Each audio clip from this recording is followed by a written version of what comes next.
الحمد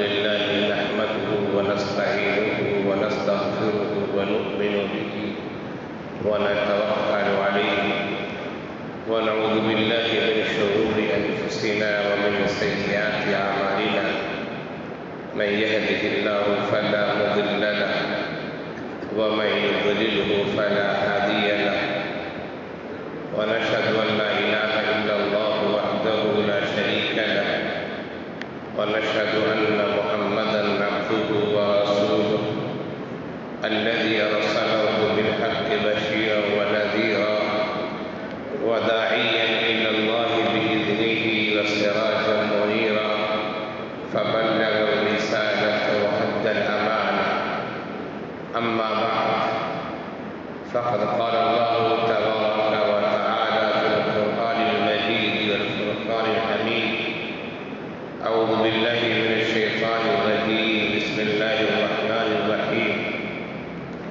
إنا أنزلناه في ليلة القدر وما أدراك ما ليلة القدر ليلة القدر خير من ألف شهر إلى آخر السورة. وقال النبي صلى الله عليه وسلم من قام ليلة القدر إيمانا واحتسابا غفر له ما تقدم من ذنبه أو كما قال عليه الصلاة والسلام. حضرات سامعین کرام اور میرے دینی بھائیوں اور مسجد خدا کے ذمہ داران، آپ کی مسجد میں پہلی دفعہ آنے کا اتفاق ہوا ہے. اگرچہ گلبرگہ شہر میں اس سے پہلے چند بیانات رمضان میں ہو چکے ہیں. آپ کی مسجد کا نام بہت سن رکھا تھا میں نے، چونکہ میرے جاننے والے ادارے کے تعاون کے لیے یہاں آیا کرتے ہیں. آج آپ کی مسجد دیکھی بہت خوشی ہوئی. خاص طور سے دو باتوں سے بہت خوشی ہوئی. ایک تو جو آپ نے امام صاحب رکھ رکھا ہے، ماشاءاللہ شاندار قرآن انہوں نے پڑھا ہے اور بہترین آواز میں قرآن پڑھا انہوں نے. جو لوگ قرآن کو سمجھتے ہیں ان کو تو ایسا لطف آتا ہے کہ امام صاحب پڑھتے ہیں رکو نہ کریں. جن کو نہ سمجھ میں آتا ہے ان کی بات الگ ہے. جو لوگ عربی زبان سے واقف ہیں، بہت اچھی آواز، بہت اچھا انداز.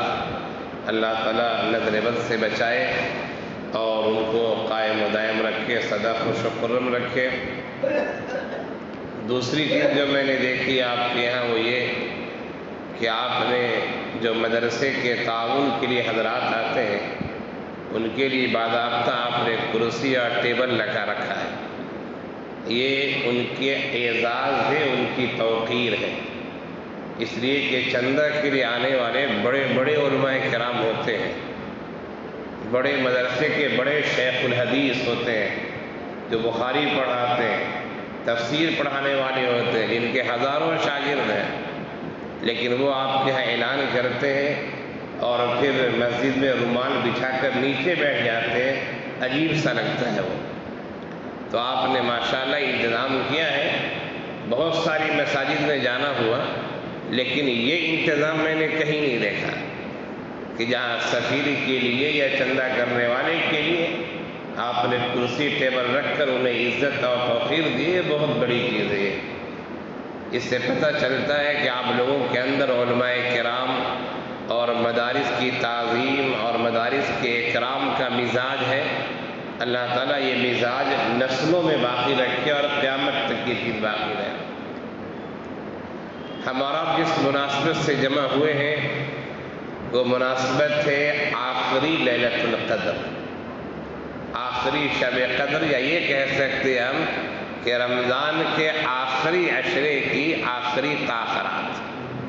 اس لیے کہ شب قدر تو کوئی ایک ہی رات ہوگی، تو آخری تاخرات میں ہم اور آپ جمع ہوئے ہیں اور یہ مناسبت ہے شب قدر یعنی لیلۃ القدر۔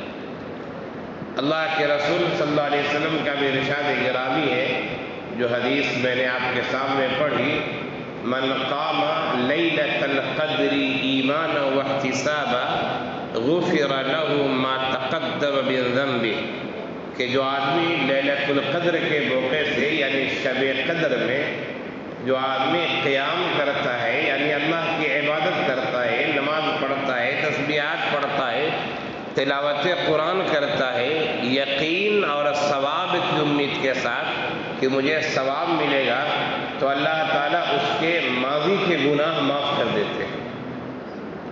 یہ بہت بڑی بات ہے کہ اللہ تعالیٰ نے ہمیں اور آپ کو لیلۃ القدر کی مناسبت سے یا رمضان کے اخیر عشرے کی طاق رات کی مناسبت سے جمع کیا ہے، اور یہ آخری طاق رات ہے۔ آج کے بعد اس سال پھر طاق رات یہ نہیں آئے گی۔ آئندہ سال ہم میں سے کون زندہ رہے کون زندہ نہ رہے یہ اللہ جانتا ہے، اسی کے ہاتھ میں نظام کائنات ہے۔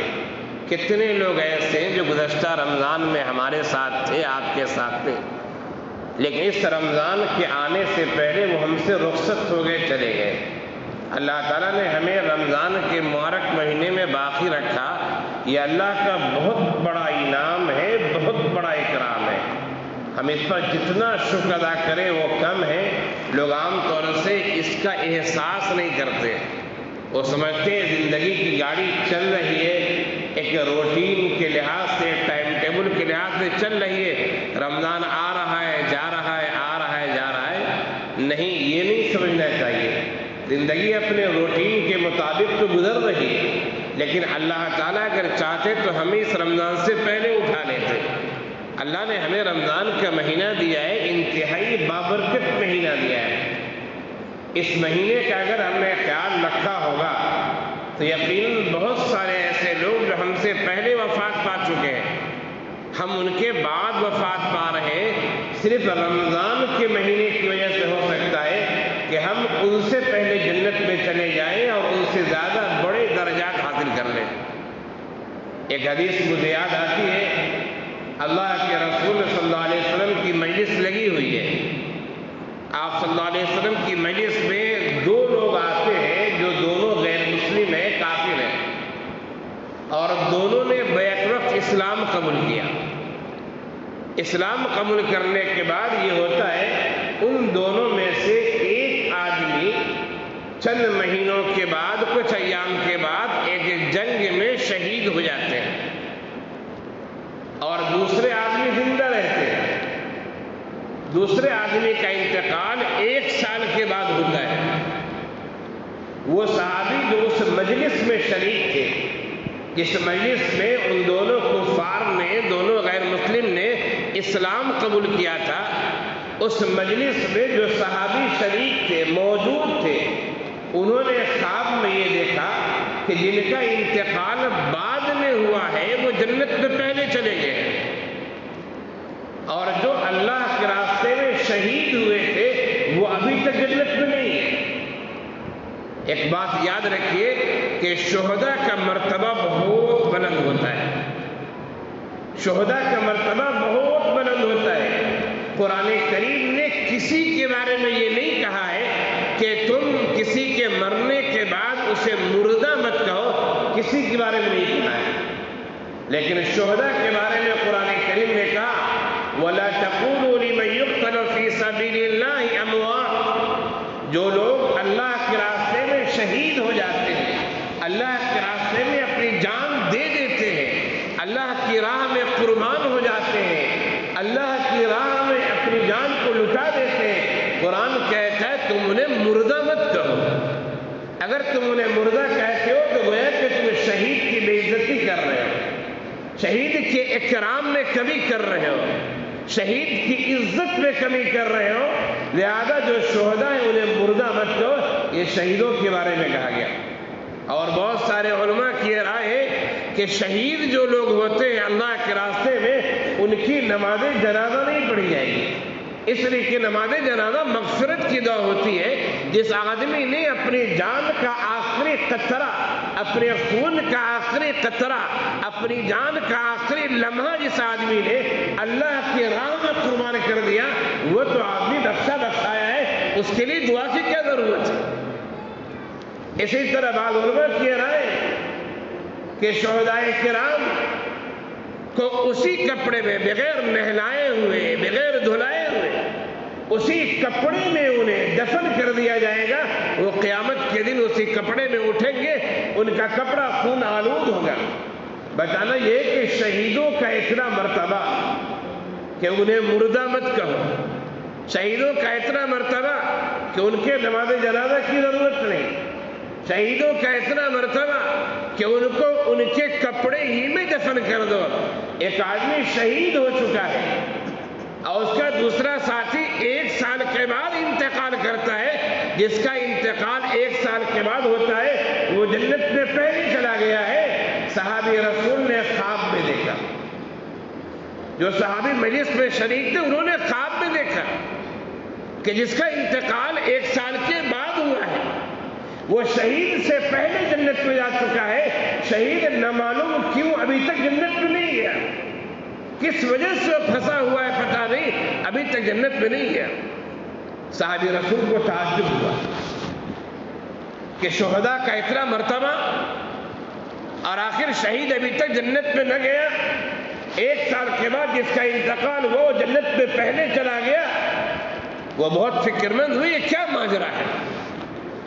وہ صبح سویرے اللہ کے رسول صلی اللہ علیہ وسلم کے پاس آتے ہیں، اور آپ صلی اللہ علیہ وسلم کے پاس آنے کے بعد انہوں نے اپنے خواب کا تذکرہ کیا کہ اللہ کے رسول صلی اللہ علیہ وسلم، ایک دفعہ کی بات ہے کہ 2 کفار حضرات آپ کے پاس آئے، دونوں نے ایک ساتھ اسلام قبول کیا، ایک جنگ میں شہید ہو گئے اور دوسرے کا انتقال 1 سال کے بعد ہوتا ہے۔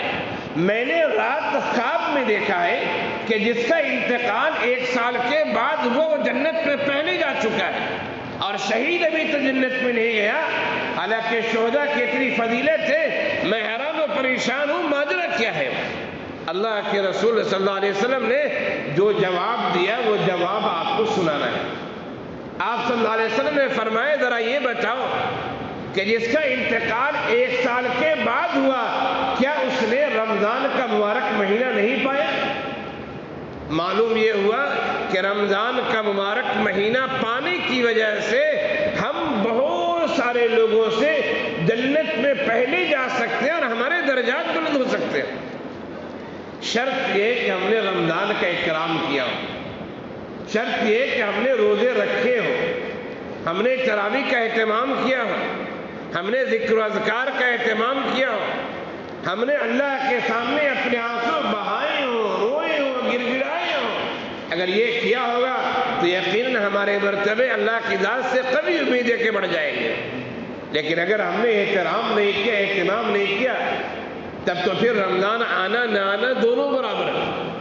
اور آسان سا فارمولہ ہے کہ آخر رمضان کی ہم نے قدر کی یا نہیں کی، اس کو سمجھنے کا آسان سا فارمولہ ہے۔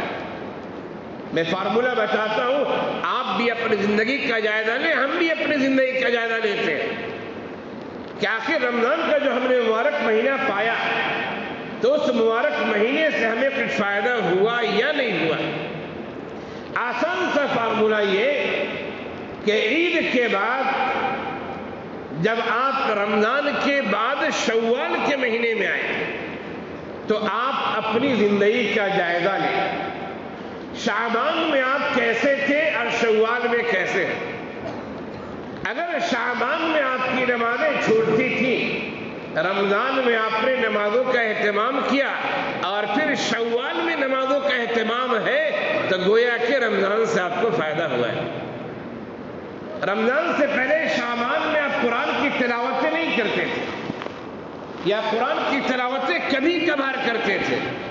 رمضان میں آپ نے قرآن کی تلاوتوں کا اہتمام کیا اور پھر شوال میں بھی اور شوال کے بعد بھی یہ اہتمام آپ کی زندگی میں باقی ہے، تو اس کا مطلب ہے کہ رمضان سے آپ کو فائدہ ہوا ہے۔ شعبان میں آپ صدقہ و خیرات زیادہ نہیں کیا کرتے تھے، لوگوں کے دکھ درد کو زیادہ نہیں سمجھتے تھے، اپنے اڑوس پڑوس کا زیادہ خیال نہیں رکھتے تھے، اپنے رشتہ داروں کے بارے میں زیادہ فکر مندی نہیں تھی. لیکن رمضان کے مہینہ کے بعد جب شوال کا مہینہ آتا ہے تو آپ دیکھتے ہیں کہ آپ کے اندر اصلاح ہو گئی ہے. آپ رمضان کے بعد شوال میں اپنے پڑوسیوں کا بھی خیال کر رہے ہیں، اپنے رشتہ داروں کا بھی خیال کر رہے ہیں، اپنے غریب بھائی بہنوں کا بھی خیال کر رہے ہیں، آپ مسجدوں کا بھی خیال کر رہے ہیں، مدرسوں کا بھی خیال کر رہے ہیں. تو اس کا مطلب ہے کہ رمضان جو درمیان میں آیا تھا اس رمضان میں نے آپ کی زندگی میں تبدیلی پیدا کی. تو یہ شوال کے مہینے میں اور پھر اس کے بعد ہمیں اپنی زندگی کا جائزہ لینا. ہم رمضان سے پہلے نمازی تھے یا نہیں تھے؟ نمازی نہیں تھے، رمضان میں نماز کا اہتمام کیا اور یہ اہتمام بعد میں بھی باقی ہے، تو گویا کہ رمضان سے ہمیں فائدہ ہوا ہے. بہت سارے لوگ ایسے ہیں جو صرف رمضانی مسلمان ہوتے ہیں، صرف رمضانی مسلمان. جیسے وہ رمضان کا چاند دیکھتے ہیں سر پہ ٹوپی بھی آ جاتی ہے اور نمازوں کی ماشاءاللہ پابندی ہو جاتی ہے. اور جیسے عید کی نماز پڑھی انہوں نے، پورے سال کے لیے سر سے ٹوپی بھی غائب اور پورے سال کے لیے جمعہ کو چھوڑ کر مسجد سے بھی دوری اختیار کر لی، تو اس کا مطلب ہے رمضان سے ان کو فائدہ نہیں ہوا ہے. قرآن کریم نے صاف صاف کہا ہے یا ایھا الذین آمنوا کتب علیکم الصیام کما کتب علی الذین من قبلکم لعلکم تتقون. اے ایمان والو، تم پر روزے فرض کیے گئے جیسے کہ تم سے پہلی والی امتوں پر روزے فرض کیے گئے تھے. کیوں فرض کیے گئے؟ لعلکم تتقون، تاکہ تم متقی بنو، تاکہ تم پرہیزگار بنو، تاکہ تم اچھے مومن بنو، اچھے مسلمان بنو، اسلام پر چلنے والے بنو. اللہ کی خشیت، اللہ کا خوف تیرے اندر ہو، تیرے اندر تقوی اور طہارت آنا چاہیے. تو عام سا فارمولہ ہے، سمپل فارمولہ ہے کہ آپ جب عید کی نماز کے بعد فارغ ہو تو دیکھیں کہ آپ کے اندر تبدیلی آئی یا نہیں رمضان کی وجہ سے. رمضان سے پہلے آپ جیسے تھے ویسے ہی شوال میں ہو جا رہے ہیں، تو گویا کہ رمضان آیا گیا آپ کو کوئی فائدہ نہیں ہوا. اور آپ کی زندگی میں جس قدر تبدیلی آئے گی اس کا مطلب ہے کہ اس قدر رمضان کی وجہ سے فرق آیا ہے. یہ ایسا فارمولہ ہے کہ ہمیں بھی اپنی زندگی میں دیکھنا چاہیے، اور آپ کو بھی اور میری بات جہاں تک یہ پہنچ سکتی ہو ان لوگوں کو بھی اپنی زندگی کا جائزہ لینا چاہیے. یہ آسان سا فارمولہ ہے. تو اللہ تعالیٰ نے رمضان کا مہینہ دیا، انتہائی مبارک مہینہ. رمضان کے خصائص ہیں، رمضان کے فضائل ہیں، رمضان کی اہمیت ہے. ان موضوعات پر میں فی الحال گفتگو نہیں کرنا چاہتا. آپ جمعہ کے بیانات میں اور دیگر علماء کرام سے ان موضوعات کو سنتے رہے ہیں کہ آخر رمضان کی کیا خصوصیت ہے، کیا فضیلت ہے، کیا احترام ہے، وغیرہ وغیرہ. میں آپ کی توجہ شب قدر کی طرف متوجہ کرنا چاہتا ہوں کہ اللہ تعالیٰ نے رمضان کے مہینے میں ایک رات رکھی، وہ عظیم رات ہے.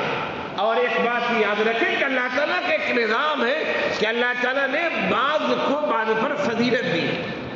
یہ اللہ کا نظام ہے، یاد رکھیے.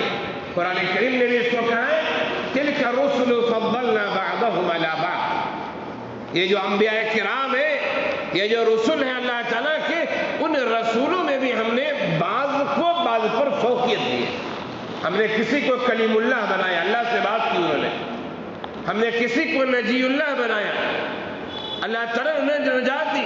ہم نے کسی کو ذبیح اللہ بنایا، ہم نے کسی کو فلاں بنائی. انبیاء کرام میں بھی اللہ تعالیٰ نے ایک کو دوسرے پر فضیلت دی ہے. یہ اللہ تعالیٰ کا ایک نظام ہے. اور اللہ تعالیٰ کے نظام پوری کائنات میں، یاد رکھیں پوری کائنات.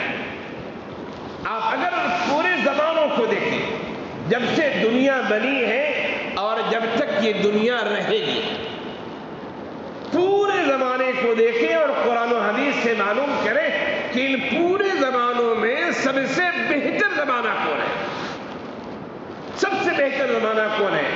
تو آقا نامدار احمد مصطفیٰ محمد مصطفیٰ صلی اللہ علیہ وسلم کا ارشاد گرامی ہے خیر القرون قرنی ثم الذین یلونہم ثم الذین یلونہم.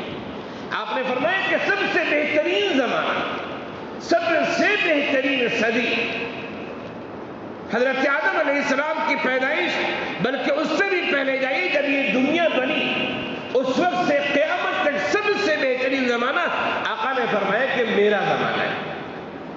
جس زمانے میں میں ہوں آقا صلی اللہ علیہ وسلم تھے، آخری نبی خاتم الانبیاء والمرسلین محمد ابن عبداللہ الامین آخری نبی صلی اللہ علیہ وسلم جس زمانے میں تھے وہ زمانہ سب سے بہتر ہے۔ آقا نے خود فرمایا خیر القرون قرنی ثم الذین یلونہم ثم الذین یلونہم، سب سے بہترین زمانہ میرا زمانہ ہے۔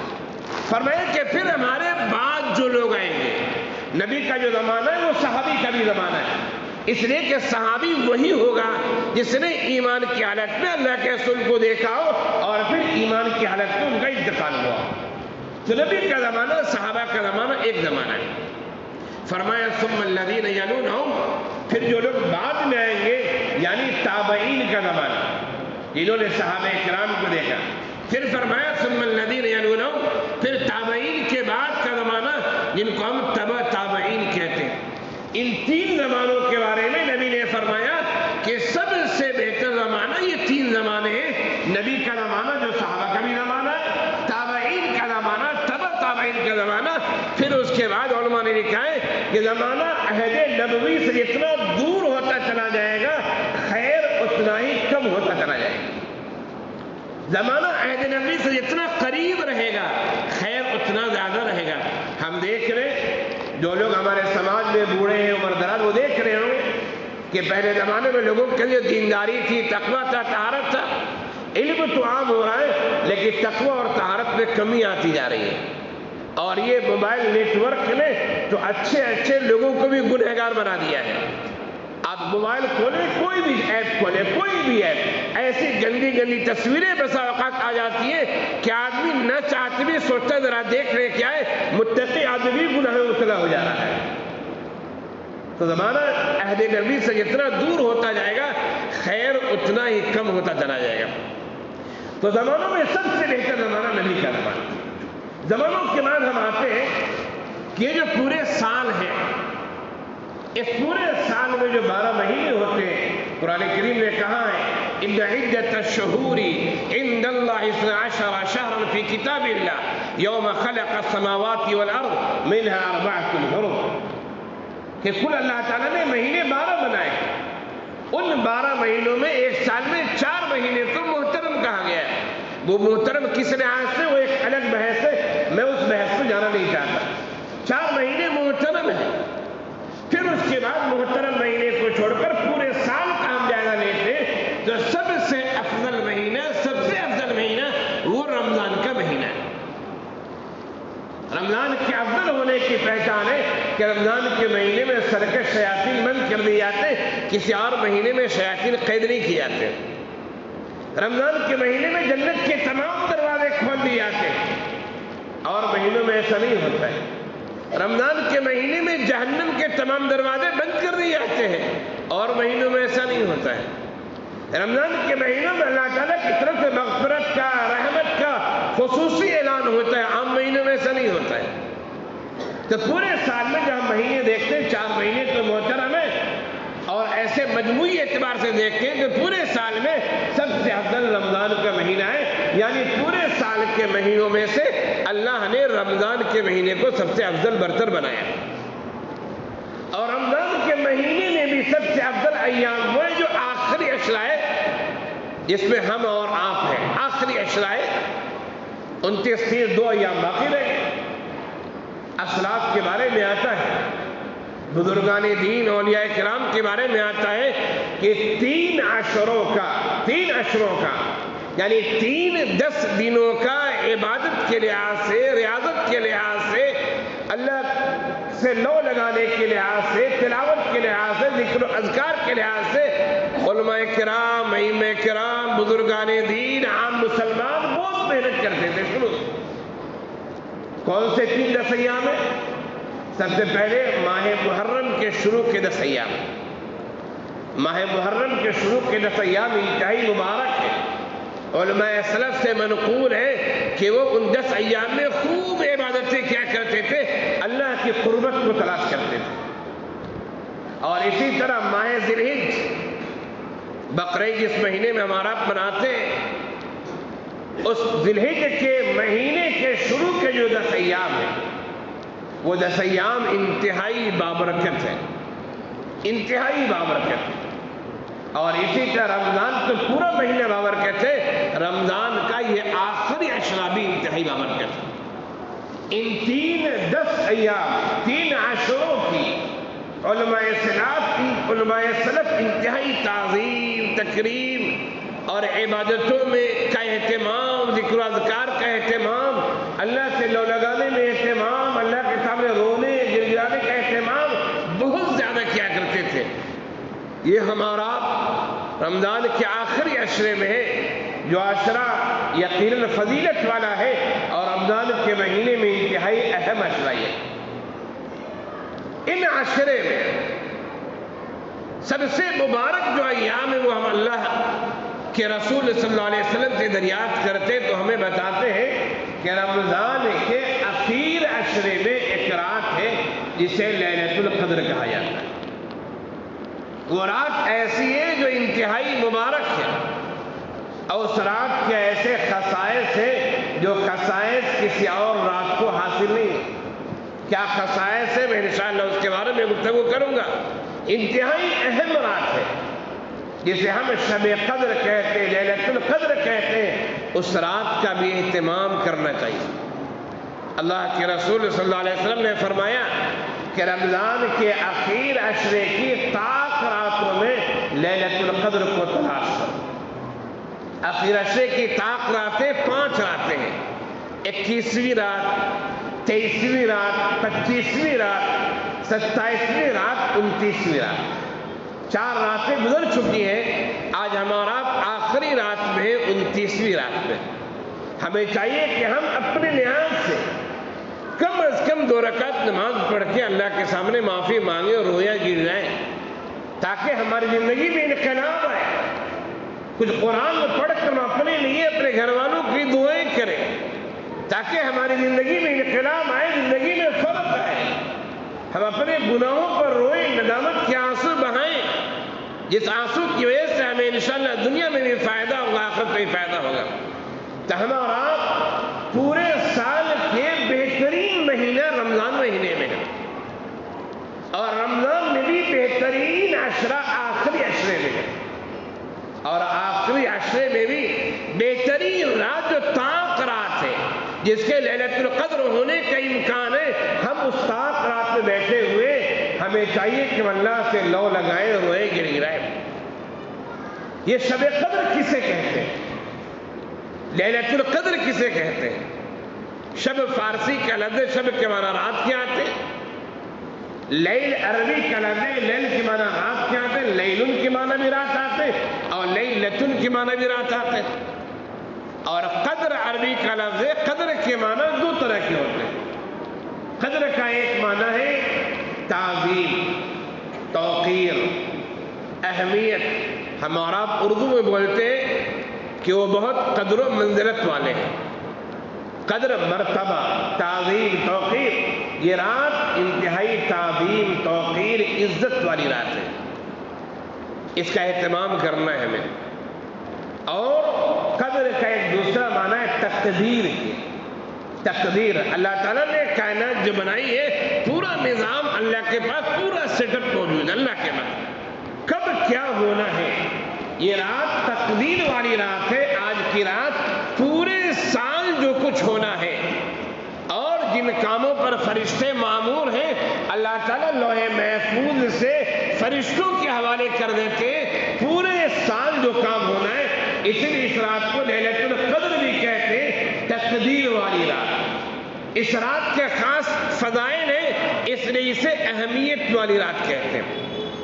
اللہ کے رسول صلی اللہ علیہ وسلم پر وحی نازل ہوئی، اور آپ نے یہ چاہا تھا کہ ہم شب قدر کو متعین کر دیں، لیلۃ القدر کو متعین کر دیں، اپنی امت کو بتا دیں کہ دیکھو رمضان کی فلاں رات لیلۃ القدر ہے، اور اس رات کے ایسے ایسے فضائل ہیں۔ اللہ کے رسول صلی اللہ علیہ وسلم نے ارادہ کیا تھا۔ حدیث شریف میں یہ بات آئی ہے کہ اللہ کے رسول صلی اللہ علیہ وسلم ایک دفعہ اپنے حجرے مبارکہ سے نکلے مسجد میں، اور اللہ کے رسول صلی اللہ علیہ وسلم کا حجرے مبارکہ ایسا تھا کہ دروازہ کھلتا مسجد میں داخل ہو جاتے۔ جو لوگ حج یا عمرے پہ جا چکے ہیں اور انہوں نے مسجد نبوی میں ریاض الجنہ کے حصے میں اگر نماز پڑھا ہوگا تو ریاض الجنہ میں آپ نماز پڑھیں گے، بائیں سائڈ جو دیوار ہے اسی دیوار کے اندر، یعنی وہ حجرے کا دیوار ہے، کمرے کا دیوار ہے، اسی دیوار کے اندر اللہ کے رسول صلی اللہ علیہ وسلم کا روضہ ہے، یعنی اسی حجرے کے اندر۔ اب اس دروازے کو بند کر دیا گیا ہے، ورنہ دروازہ جیسے کھولا جاتا فوراً آپ صلی اللہ علیہ وسلم ریاض الجنہ میں آ جاتے، اور ریاض الجنہ کے درمیان میں آپ کا ممبر تھا، محراب تھی، جہاں پر نماز پڑھایا کرتے تھے۔ تو آپ صلی اللہ علیہ وسلم اپنے کمرے سے نکل کر مسجد نبوی میں آئے، یعنی ریاض الجنہ کے حصے میں۔ آپ نے دیکھا کہ وہاں صحابہ کرام بیٹھے ہوئے تھے اور کسی معاملے میں دو صحابہ کرام آپس میں بحث کر رہے تھے، دو لوگ بحث کر رہے تھے۔ اللہ کے رسول صلی اللہ علیہ وسلم نے آنے کے بعد فرمایا کہ میں تمہارے پاس آیا تھا تاکہ تمہیں لیلۃ القدر کے بارے میں بتاؤں، کون سی رات شب قدر ہے، کون سی رات اہمیت والی ہے، بتانے کے لیے آیا تھا۔ لیکن دو لوگ جھگڑ رہے تھے، ان کے جھگڑنے کی وجہ سے ہمارے ذہن سے وہ بات نکال دی گئی اور میں بھول گیا کہ وہ کون سی رات ہے۔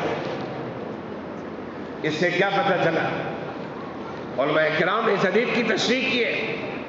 اس سے پتہ یہ چلا کہ جھگڑنے کی وجہ سے، اختلافات کی وجہ سے، بحث و مباحثہ کی وجہ سے اللہ تعالیٰ کی طرف سے بسا اوقات رحمتیں اٹھا لی جاتی ہیں۔ وہ تو صحابہ کرام کے بڑے لوگ تھے، بڑے لوگوں کی پکڑ بھی زیادہ ہوتی، یاد رکھیے گا، چھوٹے لوگوں کی پکڑ بھی کم ہوتی ہے۔ عام آدمی کہیں سڑک کے کنارے کھڑا کھڑا پیشاب کر رہا ہوگا، کوئی کچھ نہیں بولے گا، لیکن اگر کوئی داڑھی کرتا ٹوپی پیجامہ والا مولوی صاحب کر رہا ہے، 10 آدمی دیکھو مولوی صاحب کھڑے کے پیشاب کر رہے ہیں، تمیز نہیں مولوی صاحب کو۔ دوسرا مسلمان بھی کر رہا تھا، دوسرا مسلمان بھی کر رہا تھا، سب لوگ دیکھ کے گزر رہے تھے، کسی نے کچھ نہیں کہا، لیکن ایک دیندار شکل کا آدمی کھڑے ہو کر پیشاب کر رہا ہے، نہیں کرنا چاہیے، 10 لوگ ٹانا دلی کر رہے۔ معلوم کیا ہوا؟ معلوم یہ ہوا کہ نیکوں کی پکڑ زیادہ ہوتی ہے، اچھے لوگوں پر تنقیدیں زیادہ ہوتی ہیں۔ صحابہ کرام بہت اچھے تھے، بہت اچھے تھے، اللہ تعالیٰ نے بھی جنت کی سرٹیفکیٹ دے دی ہوئے، لیکن اچھوں کی پکڑ بھی زیادہ ہوتی ہے۔ اللہ تعالیٰ نے قرآن کریم میں بہت ساری باتوں پر صحابہ کرام کی گرفت کی ہے، لیکن گرفت کرنے کے بعد پھر اللہ تعالیٰ نے ہی معافی کا اعلان کر دیا کہ ہم نے تم سب کو معاف کر دیا۔ تو اللہ کے رسول صلی اللہ علیہ وسلم رمضان کے مہینے میں شب قدر کی مناسبت سے اپنے حجرے سے باہر آئے اور چاہا کہ میں بتاؤں، لیکن جو صحابہ کرام کے آپس میں اختلاف کی وجہ سے، بحث و مباحثہ کی وجہ سے، چونکہ صحابہ کرام کے لیے تھوڑا جھگڑنا لفظ تھوڑا اچھا نہیں لگتا ہے، اس لیے تھوڑا لفظ بدل کر کے آپس میں کسی موضوع پر بحث ہو رہی تھی، بات چیت ہو رہی تھی، اونچی آواز میں گفتگو کر رہے تھے۔ اللہ کے رسول صلی اللہ علیہ وسلم نے کہا کہ اس کی وجہ سے وہ رات جو مجھے تعین کر کے بتائی گئی تھی، میرے ذہن سے بات نکال لی گئی، میں چیز بھول گیا۔ معلوم یہ ہوا کہ آپسی اختلافات سے، آپسی جھگڑے سے اللہ تعالیٰ کی رحمت اٹھا لی جاتی ہے۔ جائزہ لینے کی ضرورت ہے۔ کتنے گھرانے ہمارے ایسے ہیں جہاں آپس میں لڑائی جھگڑے ہوتے، بھائی بھائی لڑ رہا ہے، ایک چھت کے نیچے 3 بھائی رہ رہے ہیں، لیکن آپس میں ملاقات نہیں ہوتی۔ اگر ملاقات ہوتی منہ گھما کر نکل جاتے۔ کسی کے گھر میں بہوؤں کی وجہ سے، عورتوں کی وجہ سے جھگڑا ہے، کسی کے گھر میں بچوں کی وجہ سے جھگڑا ہے، کسی کے گھر میں کسی بھائی کی ترقی کو دیکھتے ہوئے جھگڑا ہے۔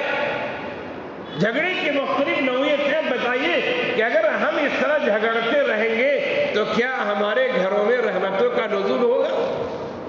نہیں ہو سکتا ہے۔ یہ رات وہ رات ہے کہ جس رات میں اللہ تعالیٰ نے پورا قرآن نازل کیا ہے، لوح محفوظ سے آسمانی دنیا، جس آسمان کو ہمارا آپ دیکھتے ہیں اسے آسمانی دنیا کہا جاتا ہے۔ لوح محفوظ سے 7واں آسمان کے اوپر، لوح محفوظ سے آسمانی دنیا پر اسی مہینے میں اور لیلۃ القدر میں پورا قرآن نازل کیا گیا، اور آسمان دنیا سے اللہ کے رسول صلی اللہ علیہ وسلم پر کل 23 سال میں دھیرے دھیرے قرآن کریم نازل ہوا۔ تو یہ لیلۃ القدر کی فضیلت ہے، رمضان کی فضیلت ہے کہ قرآن رمضان کے مہینے میں لیلۃ القدر میں نازل ہوا ہے، جس کے بارے میں اللہ تعالیٰ نے فرمایا اِنَّا أَنزَلْنَاهُ فِي لَيْلَةِ الْقَدْرِ، ہم نے قرآن کو شب قدر میں نازل کیا ہے۔ اور پھر فرمایا وَمَا أَدْرَاكَ مَا لَيْلَةُ الْقَدْرِ، تم کیا جانو شب قدر کیا چیز ہوتی ہے؟ فرمایا لیلۃ القدر خیر من الف شہر، یہ جو شب قدر ہے وہ 1000 مہینوں سے بہتر ہے۔ قرآن کریم کا یہ ایسا انداز ہے، یہ ایسا اسلوب ہے کہ جو آدمی عربی گرامر کو اچھی طرح جانتا ہو، عربی زبان اچھی طرح جانتا ہو، وہی اس جملے کا مزہ لے سکتا ہے، ورنہ عام آدمی کو جملہ سمجھ میں نہیں آئے گا۔ قرآن کریم کہہ رہے وما ادراک ما لیلۃ القدر، تم کیا جانو شب قدر کیا چیز ہے؟ اس کو سمجھانے کے لیے آپ کو میں ایک چھوٹی سی مثال دیتا ہوں۔ پوری طرح قرآن کی بات ادا تو نہیں ہو سکتی ہے، لیکن سمجھنے کے لیے کہہ رہا ہوں۔ آپ کہیں دعوت پہ گئے ہو، کھانے کی دعوت پہ، یا کسی پروگرام پہ گئے ہو، پروگرام انتہائی اعلیٰ درجے کا رہا ہو، خوب ڈسپلین والا پروگرام رہا ہو، کھانا اعلیٰ انداز کا رہا ہو، جانے والے کو ہدایت تحائف بھی دیے گئے ہو، پھر آپ سے پوچھے بھائی پروگرام کیسا رہا؟ آپ کیا بولے؟ ارے بھائی بس پروگرام تھا۔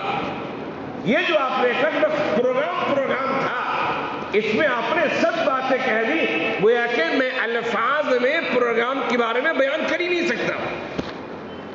اتنا اچھا پروگرام تھا بھائی، پروگرام تھا، جو گیا سو اس نے دیکھ لیا، بس بتا نہیں سکتا ہوں میں۔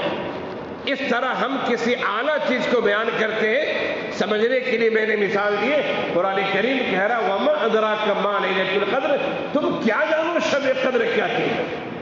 تم نہیں سمجھ سکتے ہو۔ ہاں، سمجھانے کے اللہ نے تھوڑی سی بات کہی، لیلۃ القدر خیر من الف شہر، شب قدر وہ ہے جو 1000 مہینوں سے بہتر۔ 1000 مہینے تقریباً 83 سال 84 سال ہوتے ہیں، 83 84 ایئرس ہوتے ہیں، یعنی ایک رات کی عبادت، ایک رات کی 2 رکعت نماز اگر ہماری قبول ہو گئی، ایک رات میں ہمارے 2 آنسو جو گرے تھے وہ قبول ہو گئے، تو گویا کہ یہ آنسو 84 سال تک بہتے رہے۔ یہ بہت بڑا اعزاز ہے۔ یہ اعزاز اس امت کو کیوں ملا؟ اللہ کے رسول صلی اللہ علیہ وسلم ایک دفعہ پرانی قوموں کا، پچھلی قوموں کا تذکرہ کر رہے تھے۔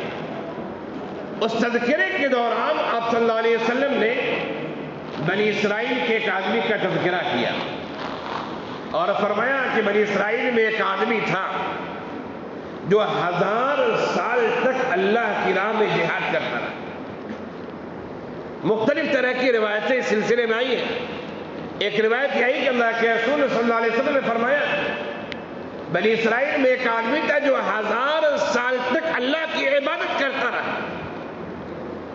جب یہ باتیں صحابہ کرام نے سنی، صحابہ کرام کہنے لگے اللہ کے رسول صلی اللہ علیہ وسلم، ہماری عمر تو 1000 سال ہے نہیں، انہوں نے 1000 سال تک جہاد کیا، اتنا ثواب ہمیں کیسے مل سکتا ہے؟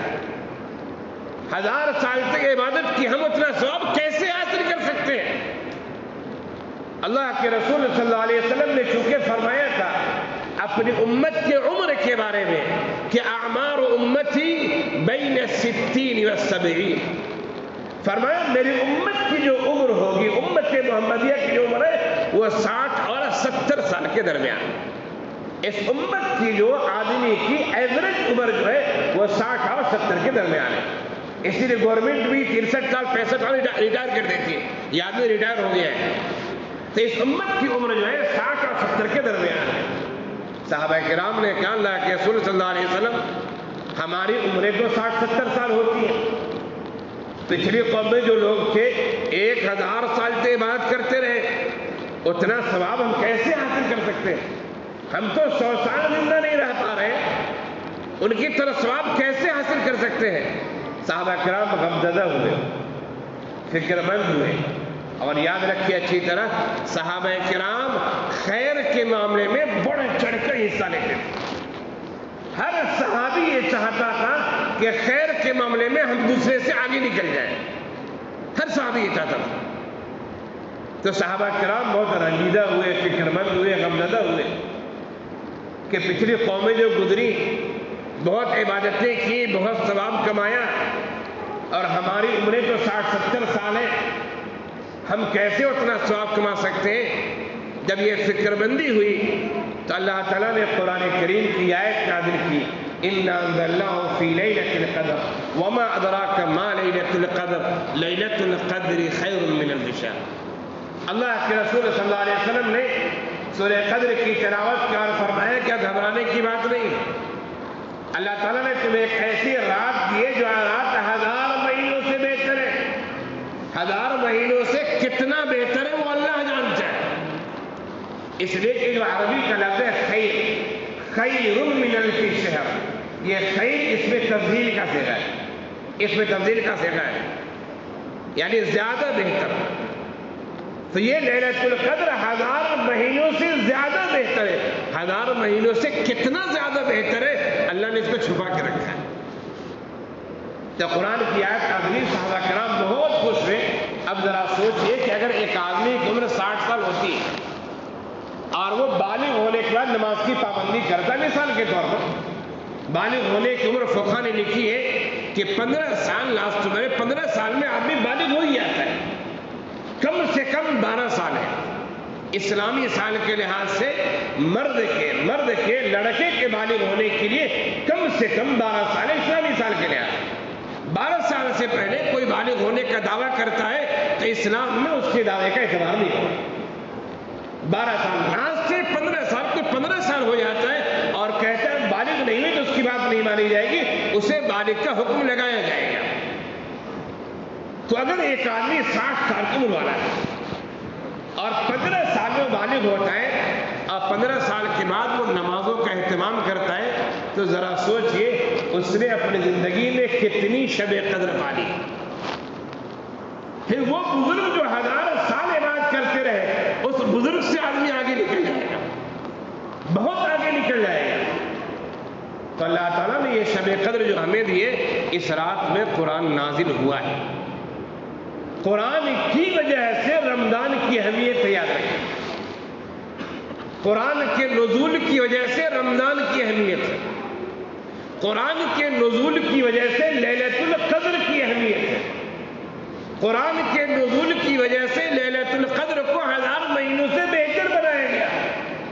جب جس مہینے میں قرآن نازل ہوا وہ مہینہ مہینوں کا سردار بن گیا. جس رات میں قرآن نازل ہوا وہ رات 1000 مہینوں سے افضل ہو گئی. ذرا غور کیجئے, اگر ہمارے اندر قرآن آ جائے تو ہمارا مرتبہ اللہ کے نزدیک کتنا بڑھ جائے گا. لیکن شرط یہ قرآن آئے. آج کل تو بہت سارے ایسے مسلمان ہیں, بہت سارے ایسے مسلمان ہیں جن کو قرآن پڑھنے بھی نہیں آتا ہے. بہت سارے ایسے مسلمان ہیں جن کو اردو زبان نہیں آتی. حالانکہ افسوس کی بات, قرآن پڑھنا تو مسلمان کو ضرور آنا چاہیے, لیکن آج بھی چند صورتیں یاد ہیں. زبانی انہوں نے بچپن میں صورتیں یاد کی تھی, یاد ہے, لیکن قرآن دیکھ کے نہیں پڑھ سکتے ہو. آج بھی بہت سارے ایسے لوگ ہیں. تو قرآن جس مہینے میں نازل ہوا مہینہ مبارک بن گیا. جس رات میں نازل ہوا وہ رات 1000 مہینوں سے افضل ہو گئی. اگر قرآن ہماری زندگی میں آ جائے, ذرا غور کیجئے ہماری زندگی کا کیا کہنا ہوگا.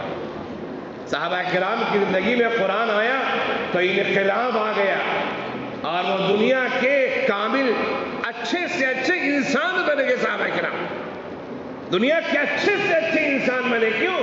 قرآن پر عمل کی وجہ سے, نبی کی تعلیمات پر عمل کی وجہ سے. تو اس رات کی اہمیت قرآن کے نزول کی وجہ سے, تو ہمیں اور آپ کو اپنی زندگی میں قرآن اتارنا چاہیے. اس رات میں رحمتوں کا نزول ہوتا ہے. قرآن کریم نے کہا تنزل الملائکۃ والروح فیہا بإذن ربہم من کل امر. حضرت جبرائیل علیہ السلام اور ان کے ساتھ فرشتوں کی ایک جماعت ہوتی ہے جو خیر لے کر آج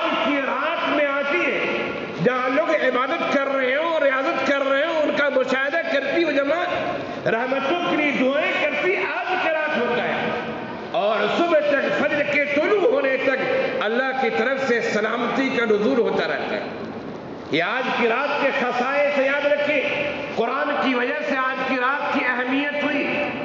آج کی رات میں حضرت جبرائیل علیہ السلام فرشتوں کے ساتھ امر خیر لے کر آتے ہیں، رحمتوں کا نزول ہوتا ہے۔ آج کی رات میں صبح صادق تک سلامتی کا نزول ہوتا رہتا ہے۔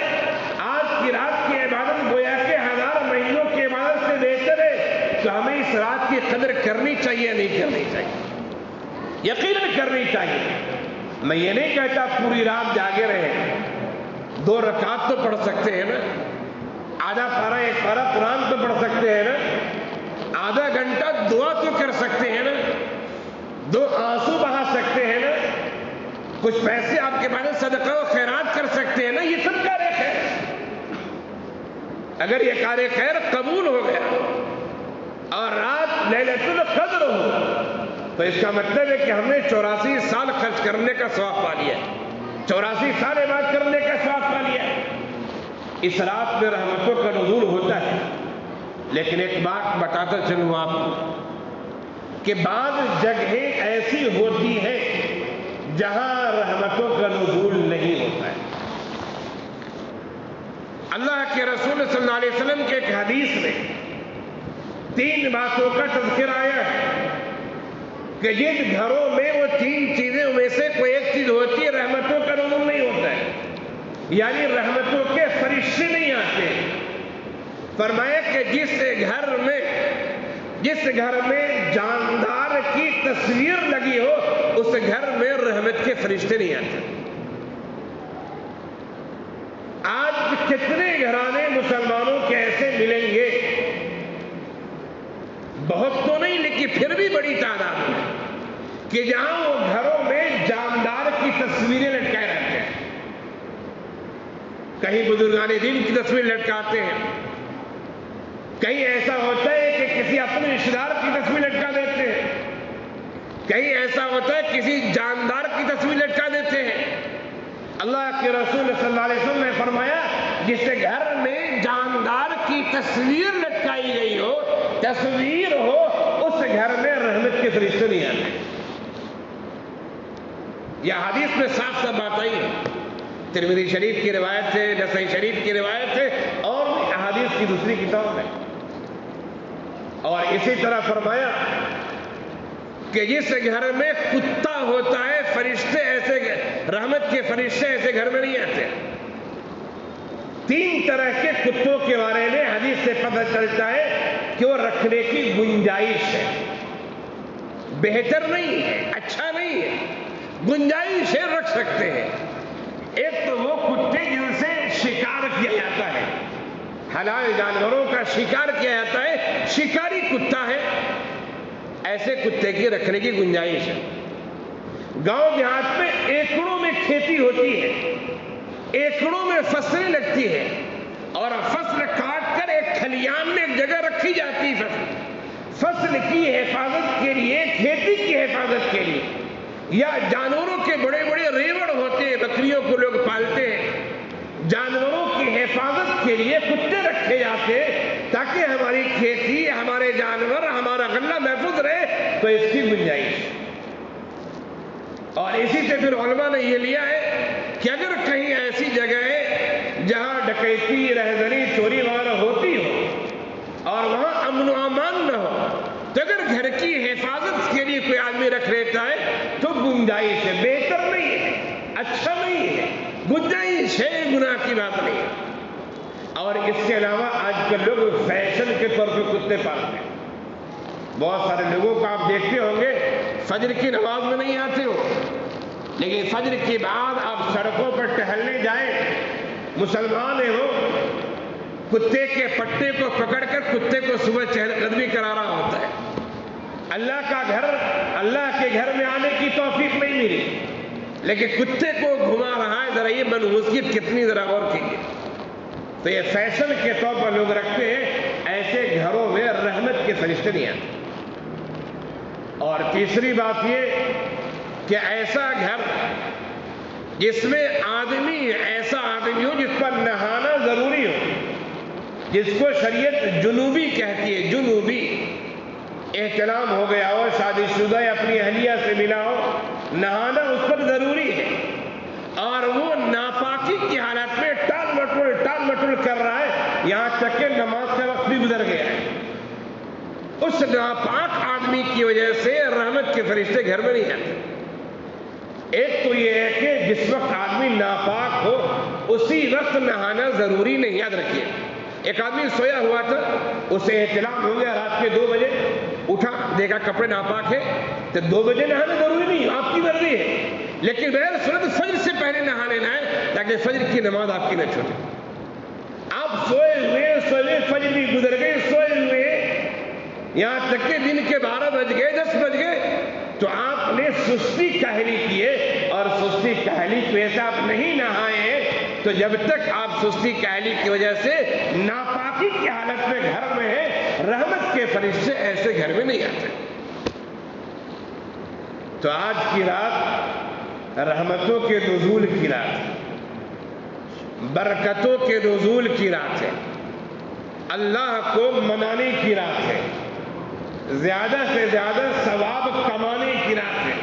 یہ سمجھیے کہ آج کی رات اللہ کی طرف سے ایک آفر والی رات ہے۔ ہم سپر مارکیٹ میں جاتے ہیں، بڑے بڑے بورڈز لگے ہوئے تھے، بڑے بڑے پوسٹرز لگے ہوئے تھے کہ 50% ڈسکاؤنٹ ہے، بائی 1 get 2 get 3 لکھا رہتا ہے۔ یہ سپر مارکیٹ والے، دکان والے آفر کرتے ہیں۔ سمجھانے کے لیے کہہ رہا ہوں میں، یہ سمجھے کہ رمضان کا مہینہ بھی اللہ کی طرف سے آفر والا مہینہ ہے، کہ اللہ سے تعلق مضبوط کر لو، اور رمضان کے مہینے میں بھی یہ لیلۃ القدر جو ہے، شب قدر ہے، یہ آفر در آفر ہے کہ آج نیکیاں لوٹ لو،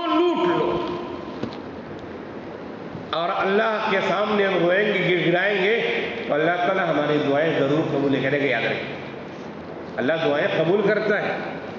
اللہ تعالیٰ نے محبت کے، رحمت کے، پیار کے 100 حصے کیے، 100 حصے کیے، ایک حصہ اللہ نے دنیا میں رحمت کا بھیجا ہے، ایک حصہ بھیجا ہے۔ ایک حصے کا نتیجہ ہم کیا دیکھتے ہیں؟ اگر کسی والدین کی اولاد بیمار پڑ جائے، بس اوقات والدین سوچتے جو کچھ ہو جائے میری اولاد صحیح ہو جائے۔ بہت سارے لوگ تو یہاں تک کہہ دیتے میرے مولا میں بوڑھا ہو چکا ہوں، مجھے تو بلا لے، میری اولاد کو اچھا کر دے میرے مولا۔ 1% محبت کا نتیجہ۔ آج نوجوانوں میں دیکھتے ہیں بوائے فرینڈ، گرل فرینڈ چلتا رہتا ہے، کتنے لڑکیاں، کتنی لڑکیاں، کتنے لڑکے محبت نہ ملنے کی وجہ سے سوسائڈ کر لیتی ہیں۔ یہ دنیا میں اللہ نے 1% محبت نازل کیا، اس کا نتیجہ ہے۔ مرغیوں کو آپ نے دیکھا ہوگا، مرغی کے چھوٹے چھوٹے بچے ہیں، ایک بچے کو پکڑی مرغی دوڑ کر اپنی لول مارنا شروع کرتی ہے، مرغی جھپٹتی جس نے اس کے بچے کو لے لیا ہے، اور اس کے بچے کو چھوڑ دئیے، مرغی پر پھیلا لیتی ہے، اپنے بچوں کو پر کے اندر کر لیتی ہے۔ یہ جو ہم محبتیں دیکھتے ہیں، کسی چڑیے کے بچے کو لے لیجیے آپ، پرندے کو، پرندہ آپ کے سر پر منڈلاتا رہے گا، چیختا رہے گا، چلاتا رہے گا، آوازیں نکالتا رہے گا کہ میرے بچے کو چھوڑ دو۔ یہ جو محبت کے نقوش ہم دیکھتے ہیں، محبت کی جھلکیاں ہم دیکھ رہے ہیں، یہ صرف 1% رحمت اور محبت کا نتیجہ ہے۔ اللہ نے 99% رحمت اپنے پاس رکھ رکھی ہے۔ ذرا سوچیے اللہ کتنا ہم سے محبت کرتا ہے، اللہ کتنا رحیم ہے، کتنا کریم ہے۔ وہ تو اتنا رحیم اور کریم ہے کہ ہم اور آپ سوچ بھی نہیں سکتے، ہمارے آپ کے تصور میں بھی نہیں آ سکتا ہے۔ اللہ تعالیٰ اتنا رحیم اور کریم ہے، وہ تو ہمیں بخشنے کے لیے تیار ہے، بشرطے کہ ہم گناہوں سے سچی پکی توبہ کر لیں۔ میں آپ کو ایک واقعہ سناتا ہوں، ترمذی شریف حدیث کی بہت مشہور کتاب ہے۔ ترمذی شریف میں یہ بات آئی ہے کہ پچھلے زمانے میں ایک آدمی تھا جس کا نام کفل تھا۔ پچھلے زمانے میں یعنی بنی اسرائیل میں یا کسی اور قوم میں ایک آدمی تھا جس کا نام کفل تھا، انتہائی گنہگار تھا، انتہائی گنہگار تھا، اللہ کی نافرمانیاں کیا کرتا تھا، معصیت کیا کرتا تھا، اللہ کی باتیں نہیں مانتا تھا، صاحب ایمان تھا لیکن انتہائی گنہگار تھا۔ ایک دفعہ اس کفل کے پاس ایک خاتون آتی ہے اور وہ خاتون کہتی، کفل مجھے کچھ دراہیم کی ضرورت ہے، دنانیر کی ضرورت ہے، مجھے کچھ دراہیم دے دو، دنانیر دے دو، میں تجھے واپس کر دوں۔ کفل انتہائی گنہگار تھا، اس نے کہا کہ تم جو دنانیر مانگ رہی ہو میں تجھے دے دوں گا لیکن ایک شرط کے ساتھ دوں گا کہ تجھے ایک رات میرے ساتھ گزارنی پڑے گی۔ عورت مجبور تھی، عورت پریشان حال تھی، اس نے بہت سارے لوگوں سے یقیناً تعاون مانگا ہوگا، کسی نے تعاون نہ دیا ہوگا تو وہ کفل کے پاس پہنچ گئی، انتہائی مجبور تھی۔ اس نے کفل سے وعدہ کر لیا، ٹھیک ہے تم مجھے دے دو، جو پیسے میں مانگ رہی تم مجھے دے دو، تمہاری شرط ہے ایک رات میرے ساتھ گزارنا ہے، ٹھیک ہے تم ایک رات میرے ساتھ گزار لینا۔ وعدے کے مطابق کفل اس عورت کے پاس آتا ہے اور اپنے خواہش، اپنی چاہت پوری کرنا چاہتا ہے، اپنے خواہش پوری کرنے کے لیے وہ تیار ہو چکا ہے۔ کفل دیکھتا ہے کہ وہ عورت جس نے وعدہ کیا تھا مجھ سے پیسے لیے ہیں، وہ عورت کپ کپا رہی، بدن میں تھرتھراہٹ ہے، عورت گھبرا رہی ہے، اس کی آنکھوں سے آنسو جا رہی ہے، بے چین ہے وہ۔ کفل نے کہا کہ تم اتنا پریشان کیوں ہو؟ میں تیرے گھر میں زبردستی تو نہیں آیا ہوں، میں نے تجھ سے وعدہ لیا تھا، تو نے وعدہ کیا ہے، اس وعدے کی وجہ سے میں آیا ہوں، میں نے تجھے پیسے دیے، میں کوئی ظلم تو نہیں کر رہا ہوں، تم اتنا پریشان کیوں ہو؟ اس عورت نے جواب دیا، وہ جواب سنیے۔ اس عورت نے کہا کہ میں پریشان اس وجہ سے ہوں کہ آج تک میں نے یہ غلط کام کبھی نہیں کیا ہے، آج تک یہ غلط کام میں نے کبھی نہیں کیا ہے، میری غربت نے وعدہ کرنے پر مجبور کر دیا تھا، میں اپنی غربت کی وجہ سے تجھ سے وعدہ کر لیا تھا، میں رو اس وجہ سے رہی ہوں کہ کل قیامت کے دن اللہ ہم سے پوچھے گا کہ اے فلاں عورت تو نے غلط کام کیوں کیا تھا، میں اپنے رب کو کیا جواب دوں گی، اس وجہ سے میں رو رہی ہوں، پریشان، میرے اندر کپ کپی اس وجہ سے تاری ہے، گھبراہٹ اس وجہ سے، آنکھوں سے آنسو اس وجہ سے جاری ہے کہ میرا رب پوچھے گا تو میں کیا جواب دوں گا۔ کفل انتہائی گنہگار تھا، انتہائی گنہگار تھا، اس کی آنکھیں کھل گئی، اس نے کہا کہ تم پہلی دفعہ گناہ کر رہی ہو تو اتنا ڈر رہی ہو، کیا جواب دوں گی، میری تو پوری زندگی گناہ میں کیا جواب دوں گا۔ اس کفل نے کہا اے خاتون، جو رقم تو نے مجھ سے لیے تھے نا وہ رقم میں معاف کرتا ہوں، وہ پیسے میں واپس نہیں لوں گا، وہ پیسے میں واپس نہیں لوں گا، اور میں اللہ کے سامنے توبہ کرتا ہوں کہ آج کے بعد یہ غلط کام میں کبھی نہیں کروں گا، اللہ کی نافرمانی نہیں کروں گا۔ اچانک ہمارے اور آپ کے لحاظ سے اچانک ہے، اللہ کے نظام کے لحاظ سے اچانک نہیں۔ وہ آدمی عورت کے سامنے وعدہ کرتا ہے کہ آج کے بعد یہ غلط کام یا اللہ کی معصیت میں نہیں کروں گا۔ وہ کفل اپنے گھر جاتا ہے، گھر جا کر سوتا ہے، عورت کے سامنے اس نے توبہ کیا تھا اور اسی رات اس کا انتقال ہو جاتا ہے۔ گھر والے دیکھتے ہیں کہ کفل کے دروازے پر لکھا ہوا ہے اللہ کی طرف سے کفل مغفور، کفل کو بخش دیا گیا ہے۔ پہلے زمانے میں ایسا ہوا کرتا تھا کہ لوگوں کی جو وفات ہوتی تھی بہت سارے لوگوں کے بارے میں کہ وہ جنت میں یا جہنم میں ان کے گھروں پر دروازوں پر لکھ دیا جاتا تھا. اگر یہ چیز نہ لکھی آتی کفل مقبول، لوگ کیا سمجھتے یہ کفل تو جہنمی جہنم میں گیا، مرا جہنم میں گیا. لیکن اللہ تعالیٰ نے فرشتے سے لکھوا دیا. لوگوں نے دیکھا کہ اس کے دروازے پر لکھا ہوا ہے کفل مغفور، کفل کو بخش دیا گیا. ذرا غور کیجئے، ہم جتنے بھی گنہگار ہو، کفل کے اتنے تو گنہگار نہیں ہوں گے. ہم جتنے بھی برے ہو، لیکن کفل کی جو کیفیت بیان کی گئی ہے ہم اور آپ اس کیفیت والے تو نہیں. اللہ تعالیٰ نے کفل کو بخش دیا تو ہمیں اور آپ کو کیوں نہیں بخشے گا؟ لیکن شرط یہ ہے کہ ہم ویسی سچی پکی توبہ کریں جیسی توبہ کفل نے کی. جس طرح کفل تڑپا تھا، اللہ سے وعدہ لیا تھا، ضرورت ہے کہ ہم بھی اللہ کے سامنے ویسا وعدہ کریں. آج کل صورتحال یہ ہے کہ ہم اللہ کے سامنے روتے بہت ہیں، گڑگڑاتے بہت ہیں، لیکن دعا قبول ہونے کے جو شرائط ہے وہ شرائط ہمارے اندر نہیں پائے جاتے. ایک مثال سے سمجھاتا ہوں آپ کو. ایک کنواں ہے جس سے لوگ پانی نکالتے ہیں، استعمال کرتے ہیں پانی. اس کنویں میں کتا گر گیا، مر گیا. سب لوگ کہیں گے کنواں ناپاک ہو گیا، پورا پانی نکالو. آپ نے کنویں کا پورا پانی نکال دیا تو کیا پانی نکالنے سے کنواں پاک ہو جائے گا؟ پہلے آپ کو کتے کو نکالنا پڑے گا. آپ نے پانی نکال دیا، کتا نہیں نکالا، کنویں میں پھر پانی آئے گا، پانی ناپاک ہی رہے گا. تو کنویں کو پاک کرنے کے لیے پہلے کتے کو نکالیے، پہلے ناپاک چیز کو نکالیے، پہلے غلاظت کو نکالیے، پھر پانی کو نکالیے، پھر جو پانی آئے گا وہ پانی پاک کہلائے گا.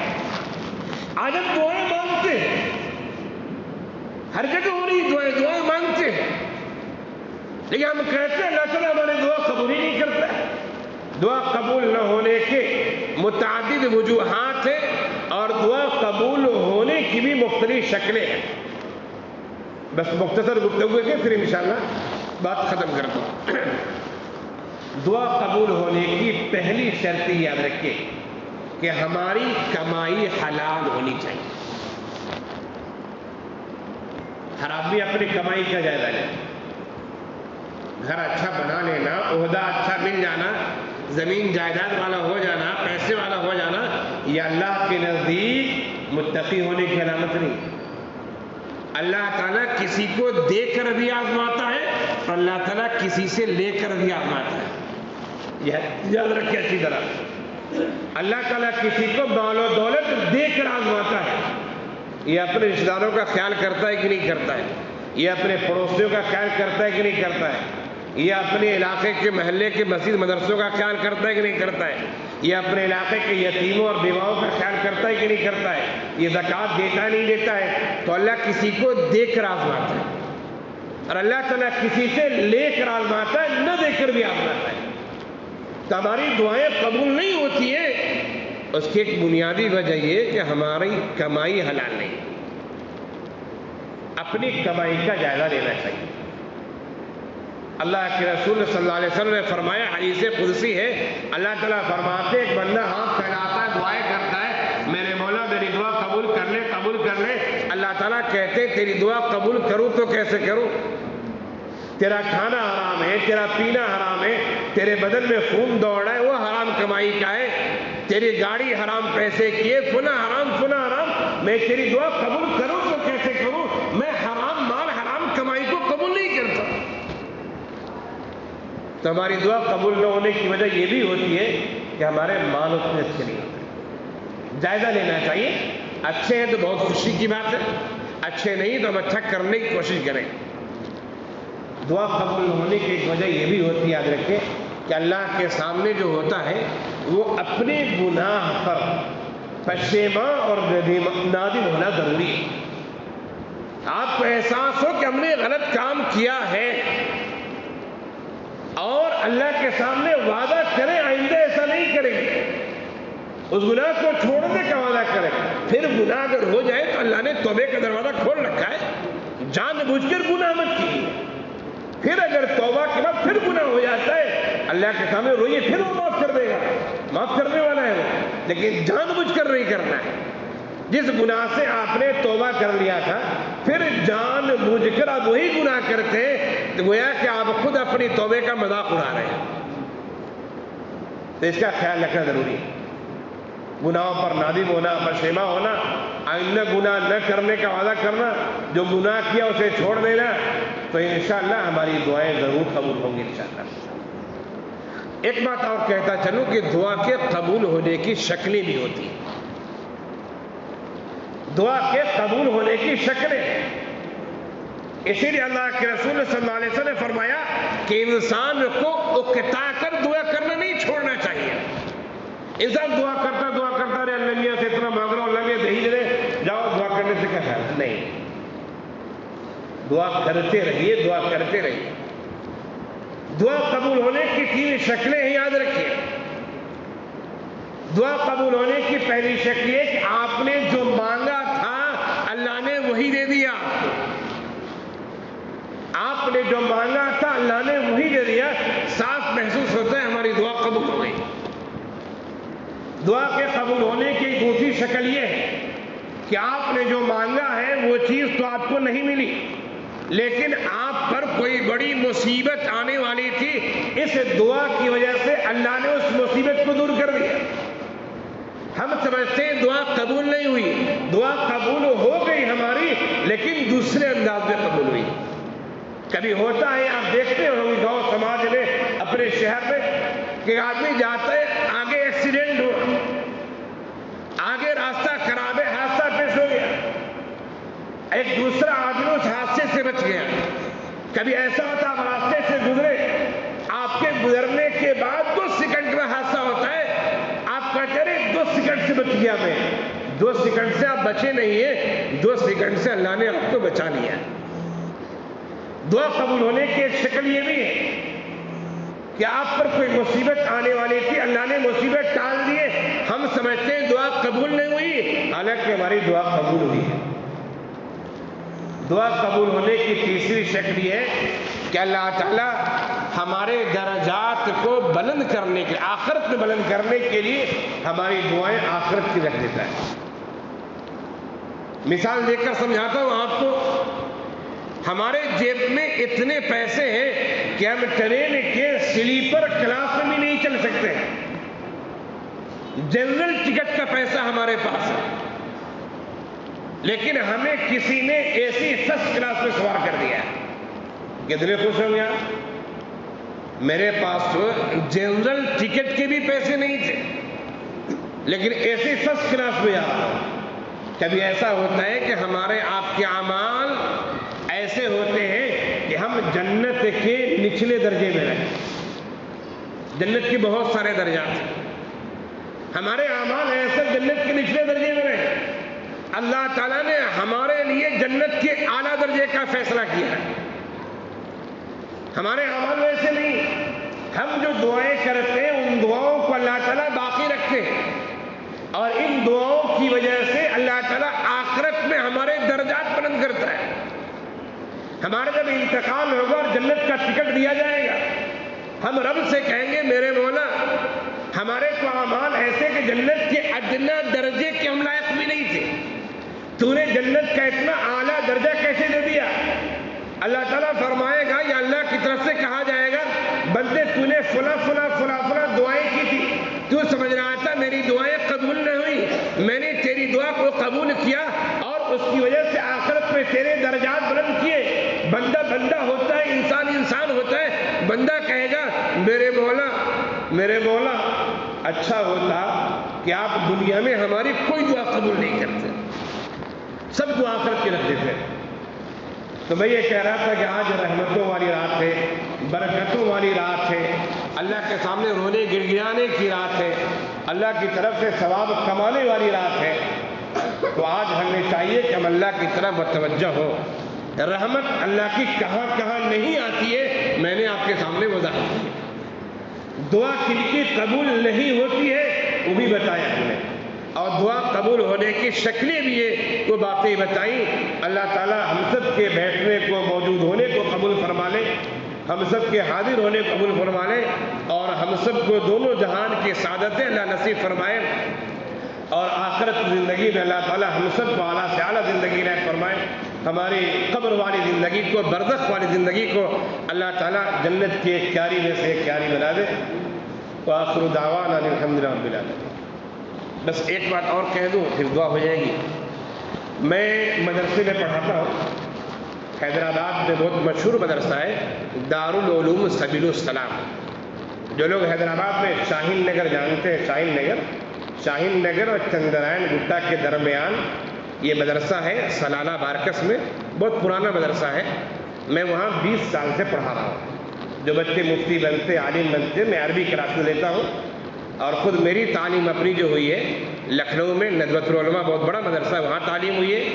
پھر جامعہ ازہر مصر میں ازہر یونیورسٹی ہے، وہاں سے ہم نے اسلامک تھیولوجی میں، حدیث میں گریجویشن کیا میں نے، اور میں 20 سال سے سبیل السلام میں پڑھا رہا ہوں۔ میں عام طور سے رمضان میں چندے کے لیے کہیں جاتا نہیں ہوں، صاف جو بات ہے، لیکن جہاں میں بیان کے لیے آتا ہوں، جہاں بھی آپ کے شہر گلبرگہ بھی اس سے پہلے آیا تھا، بیان کے لیے جہاں جاتا ہوں وہاں اگر مسجد کے ذمہ دار نے، امام صاحب نے اجازت دے دی تو میں چندے کا اعلان کر دیتا ہوں۔ جہاں بیان کے لیے آپ کے پاس آیا، امام صاحب نے ماشاءاللہ کہا کہ چاہے تو آپ مدرسے کا تعارف کرا سکتے ہیں، تو مدرسے کی رسید بھی میں لے کے آتا ہوں۔ یہ میرے شاگرد ہیں شوکت عزیز، جنہوں نے مغرب میں اپنے مدرسے کا، بہار کا ایک مدرسہ ہے، وہ اچھا کام کر رہے ہیں، وہ تو آپ لوگوں نے ماشاءاللہ مغرب میں ان کا تعاون کیا، ابھی وہ بیٹھے ہیں، لیکن وہ حیدرآباد کے مدرسے کے لیے، جس مدرسے میں پڑھاتا ہوں میں، آپ سے جو ہو سکے آپ بڑی بڑی رسیدیں بھی کٹوائیں اپنی حیثیت کے لحاظ سے، بڑی نہیں تو آپ رومال پہ ڈال سکتے ہیں۔ میری تو یہ گزارش رہے گی جتنے آدمی میری بات سن رہے ہیں، یہ میری گزارش ہے، باقی جیب آپ کی ہاتھ آپ کا ہے، میری گزارش ہے آپ سے جو ہو سکے، 10 روپے تو ہو سکتے ہیں نا، 1 روپے تو ہو سکتا ہے نا، آپ اپنی حیثیت کو جانتے ہیں، اپنی حیثیت کو دیکھتے ہوئے مدرسے کا تعاون، یہ بڑا مدرسہ ہے، اور آپ جب بھی حیدرآباد آئیں میں آپ کو دعوت دیتا ہوں، آپ دارالعلوم سبیل السلام آئیں، میں وہاں رہتا ہوں، مدرسے کا کوارٹر ہے، فیملی کے ساتھ رہتا ہوں، بس کبھی کبھار بیان کے لیے پروگرام میں باہر جاتا ہوں، ورنہ اکثر مدرسے میں رہتا ہوں میں۔ تو آپ جب بھی آنا چاہیں حیدرآباد آئیں تو آپ مجھے فون کر لیں، میرا نمبر لے لیں، اور سبیل السلام کی زیارت ضرور کریں۔ بڑا مدرسہ ہے، 500 کے آس پاس بچے پڑھتے ہیں۔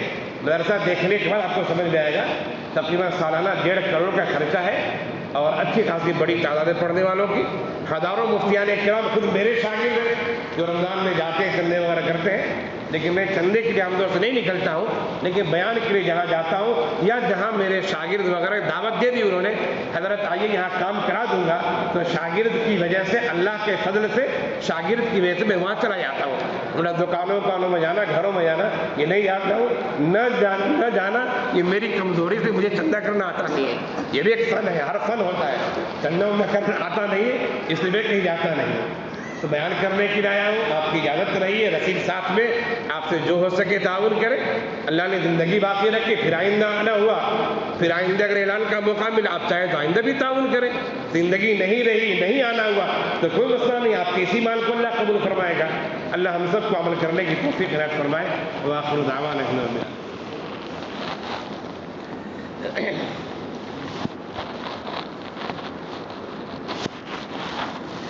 اللهم لك الحمد كله عاجله وآجله، اللهم أنت ربي لا إله إلا أنت، خلقتني وهديتني وأرشدتني للخير، اللهم مالك الملك تؤتي الملك من تشاء وتنزع الملك ممن تشاء وتعز من تشاء وتذل من تشاء بيدك الخير إنك على كل شيء قدير، اللهم صل وسلم على محمد خير الخلق كلهم وعلى آله وصحبه وأزواجه وذرياته ومن تبعهم بإحسان إلى يوم الدين۔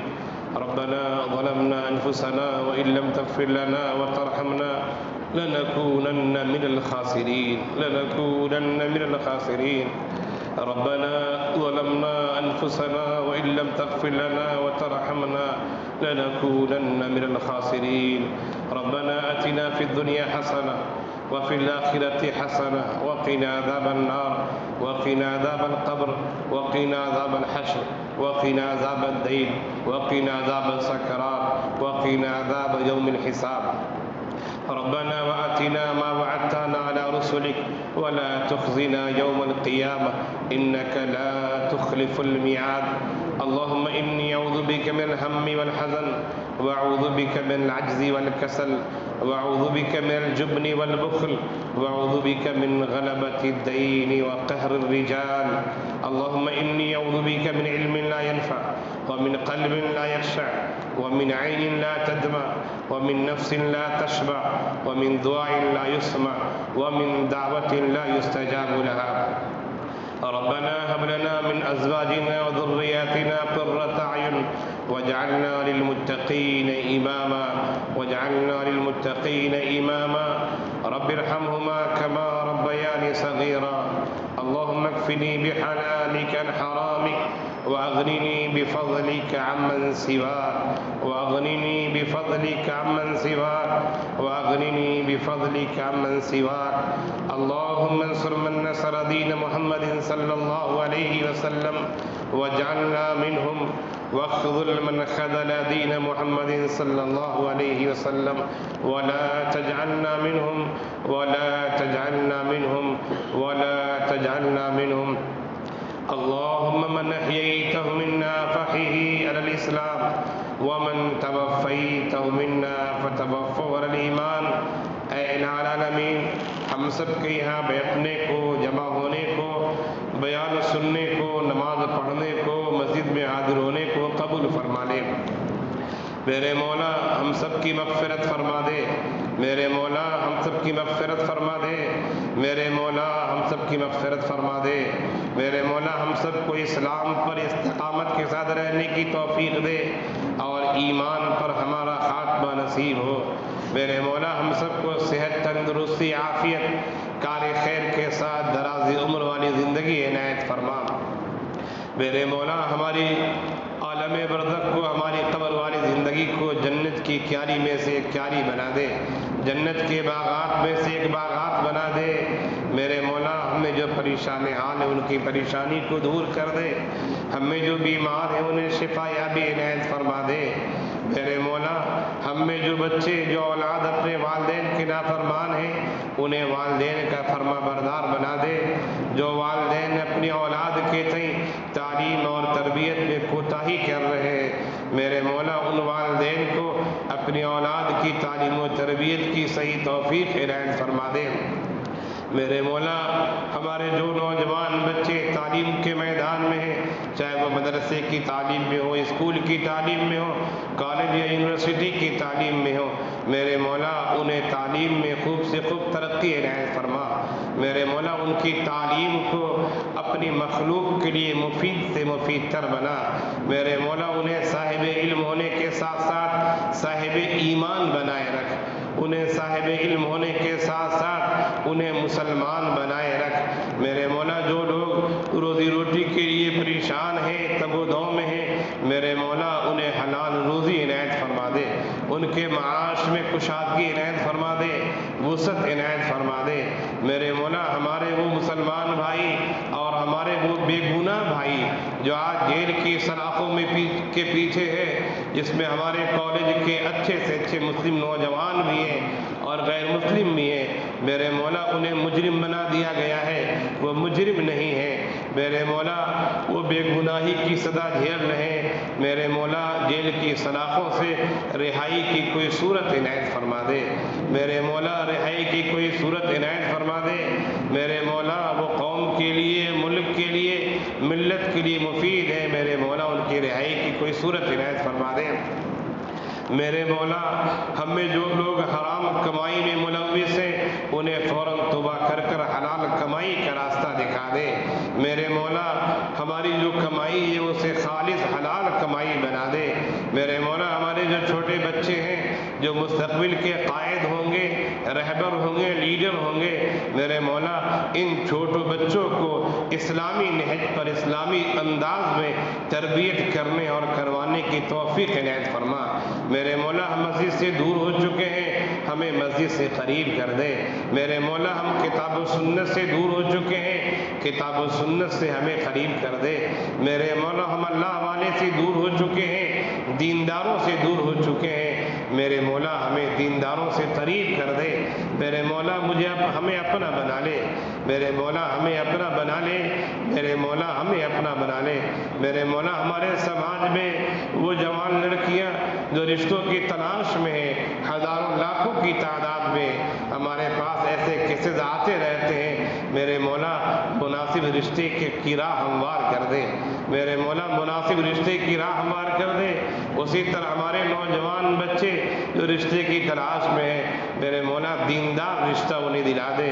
میرے مولا اپنی خشیت، اپنا خوف ان کے اندر پیدا کر دے، اسلام کے مطابق، شریعت کے مطابق وہ اپنے نکاح کرنے والے ہو جائیں۔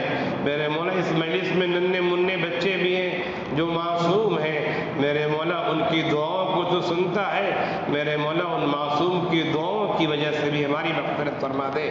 میرے مولا اس مجلس میں بہت سارے بارش بوڑھے حضرات ہیں، بارش ہیں، معمر ہیں، سفید داڑھی والے ہیں، میرے مولا سفید داڑھی والے ضعیف لوگ جو ہاتھ اٹھاتے ہیں تو ان کی ہاتھوں کو خالی نہیں لوٹاتا، میرے مولا ان کی وجہ سے بھی ہماری مغفرت فرما دے۔ میرے مولا ہم سب کے گھر والوں کو، ہم سب کے اہل و عیال کو، ہم سب کی آل و اولاد کو، ہم سب کے ملنے جلنے والے کو امن، عافیت، تندرستی اور صحت والی زندگی عنایت فرما۔ میرے مولا ہمارے والدین کو اچھی سے اچھی صحت دے، جن کے والدین کا انتقال ہو چکا ہے انہیں جنت میں اعلیٰ جگہ دے دے، ان کے سیئات پر پردہ ڈال دے، جن کے والدین باحیات ہیں میرے مولا والدین کی قدر کرنے والا بنا دے، صحت، تندرستی، عافیت والی زندگی عنایت فرما۔ میرے مولا ہزاروں کی تعداد میں، سینکڑوں کی تعداد میں ہمارے شاگرد ہیں، شاگردات ہیں، میرے مولا ان شاگردوں کو ہمارے لیے صدقہ جاریہ بنا دے، دین کے کام کے لیے انہیں منتخب کر دے۔ میرے مولا سینکڑوں کی تعداد میں ہمارے محسنین ہوں گے، ہمارے اساتذہ بھی ہیں، ہمارے وہ افراد جن کے چندوں سے ہم نے تعلیم حاصل کی ہے، جن کے چندوں سے بنی ہوئی مسجد میں ہم نے نمازیں پڑھی ہیں، میرے مولا وہ ہم سب کے محسن ہیں، انہوں نے پیسے خرچ کیے، میرے مولا ہمارے محسنوں کو بھی اپنے شایان شان بندہ عنایت فرمائیے۔ میرے امن کا ماحول کر دیجیے۔ آج کل خاص طور سے چند ملکوں میں جنگیں ہو رہی ہیں اور اس سے پہلے فلسطین اور غزے کے ساتھ جو صورتحال پیش آئی ہے، بلکہ جو بھی صورتحال ہے میرے مولا تو جانتا ہے، میرے مولا رحم و کرم کر دے، میرے مولا امن عافیت کا ماحول بنا دے۔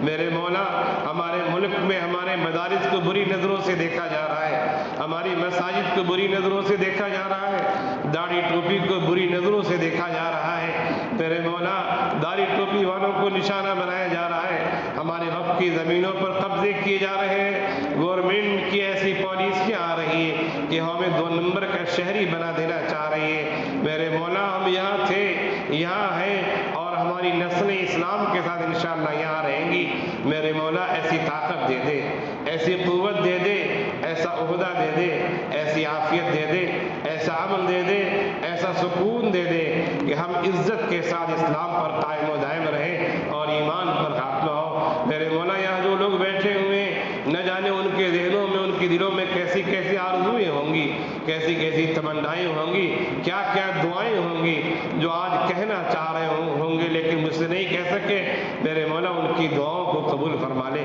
ان کی جائز تمناؤں کو قبول فرما لے۔ میرے مولا ہمارے بعض اساتذہ ایسے جو بہت بیمار ہیں، بعض محسنین ایسے جو بہت بیمار ہیں، ہمارے دوستوں میں بھی بعض ایسے جو بہت بیمار ہیں، ان کے نام بھی میں جانتا ہوں، میرے مولا تو بھی جانتا ہے، میرے مولا انہیں صحت یابی، شفا یابی دے دے۔ میرے مولا ہمارے بعض شاگرد ایسے ہیں جو ہم سے ٹوٹ کر محبت کرتے ہیں، محبت اللہ کے واسطے، میرے مولا تیرے واسطے، میرے مولا تو اپنے شان انہیں بدلہ عنایت فرما۔